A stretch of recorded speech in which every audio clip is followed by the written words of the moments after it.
Hi, boys and girls. Mrs. Bowie's here with the Song and Dance Man. I know that we read this in class, but I thought it might be helpful if I left you a link so that you can listen to it again, and that would help you with your summarizing assignment. So here we have the Song and Dance Man.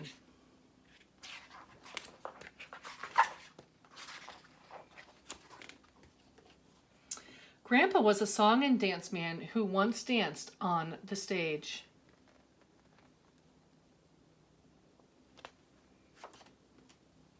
When we visit, he tells us about a time before people watched TV, back in the good old days, the song and dance days.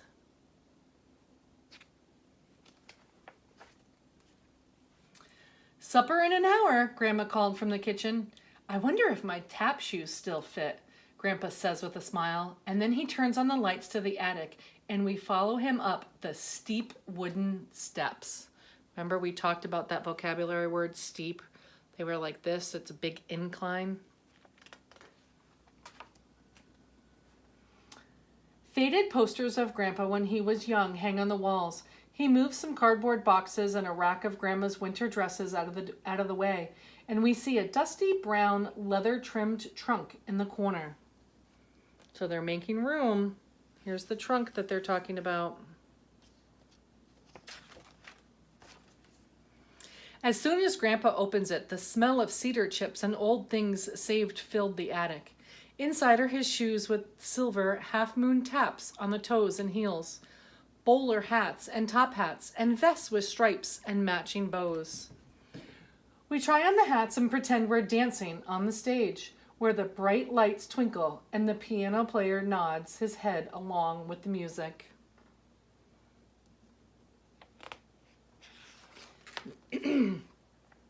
After wiping his shoes with the cloth he calls a chamois, Grandpa puts them on. He tucks small white pads inside the shoes so his corns won't rub.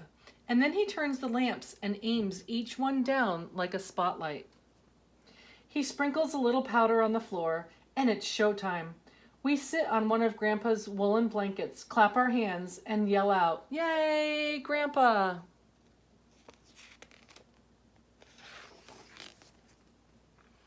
The song and dance man begins to dance the old soft shoe. He feels his feet move slowly at first, while his tap shoes make soft, slippery sounds like rain on a tin roof. We forget that it's Grandpa dancing, and all we can hear is the silvery tap of 2 feet, and all we can see is a song and dance man gliding across the stage.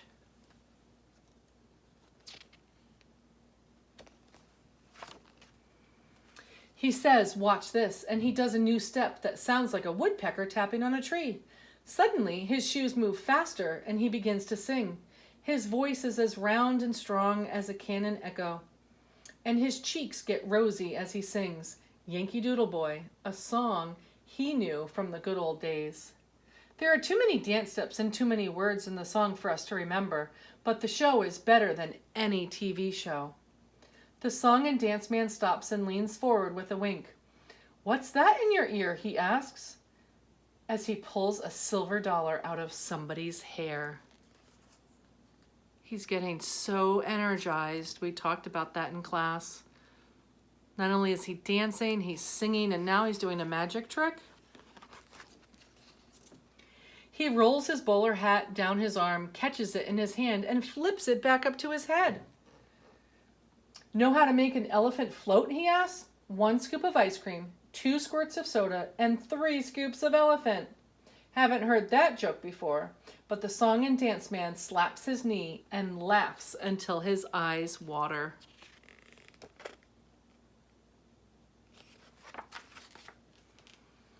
He tries to wipe them with a red hanky from his vest pocket, but the hanky gets longer and longer and longer as he pulls it out.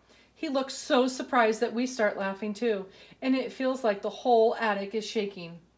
Sometimes we laugh so hard that hiccups start, and Grandpa stops to bring us a glass of water from the bathroom.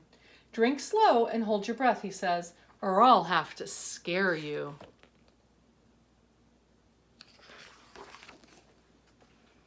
Once your hiccups are gone, he gets the gold-tipped cane and the black silk top hat from the trunk. He lowers his eyes and tips the hat, and he's standing very still. All the lights are turned low except the ones that shine on him and his polished tap shoes. It's the grand finale, so the song and dance man takes a deep breath.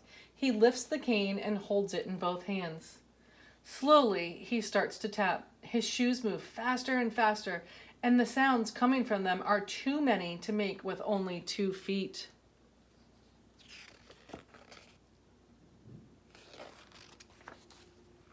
He spins and jumps into the air, touching the stage again. He kneels with his arms spread out, and the silk top hat and gold-tipped cane lied side by side at his feet.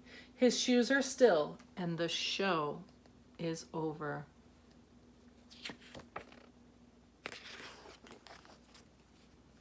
We stand up together and clap our hands, shouting, "Hooray!" and more, but Grandpa only smiles and shakes his head, all out of breath. He takes off his tap shoes, wraps them gently in the chamois cloth, and puts them back in the leather-trimmed trunk.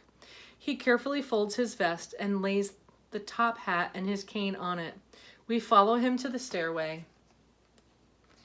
They're so excited, and he must be exhausted.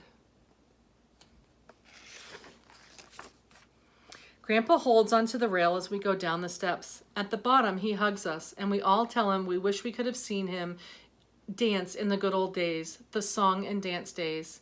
He smiles and whispers that he wouldn't trade 1,000,000 good old days for the days he spends with us.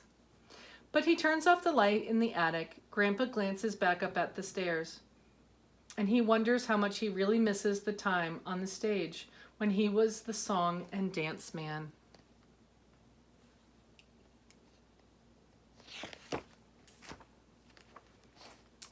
The end. So I hope you had a chance to watch this before you do your summarizing activity and think about the important events in the story, the beginning, middle, and end. Not every single detail, but the most important events in the story. Be sure to tell them in order.